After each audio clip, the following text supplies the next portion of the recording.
So okay mga idol, ito Ford Fiesta, yan o, nakita nyo odo, mababa pa yan, 58. Ngayon merong airbag na natira, yan o, airbag indicator. Ngayon nung in-scan ko, ito lumabas. So center frontal restraint. So ayan, yung center sensor nandun, papakita ko sa inyo mamaya. Ngayon ang sabi ni sir, nabasa raw, tas natuyo niya, pero wala naman damage yung pinaka sensor. Ang gagawin ko, itatry ko na lang i-delete to. B00 ano to? Dito ko na picture na sir. B0094, ayan. So try ko na lang i-delete, tingnan natin mangyari. So erase natin. Yan, tingnan natin ano mangyari. Ayan, nawala na yung dito, pero bumalik. Nakita niyo? Bumalik siya. So rescan natin ulit.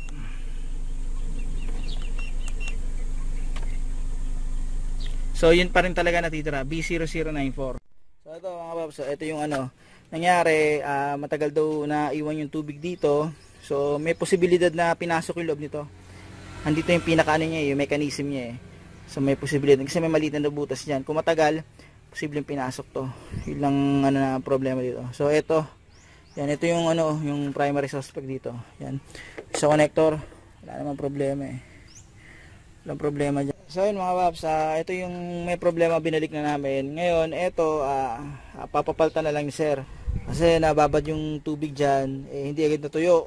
So tinry ng bugahan ng, ng air blower, wala pa rin. So ito yung B0094, yan, ito.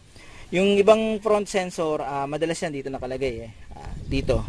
Diba, yan, ito nakalagay dyan, iba dito sa loob. Tapos iba meron dito. Merong case na dalawa rin dalawa yung sensor. Yan, okay. So paano mga paps, hanggang dito lang yung video na to. Sana kahit paano nagkaroon kayo ng idea kung saan yung sensor ng B0094 para sa Ford Fiesta 2014, okay? Paano mga paps, maraming salamat sa inyo.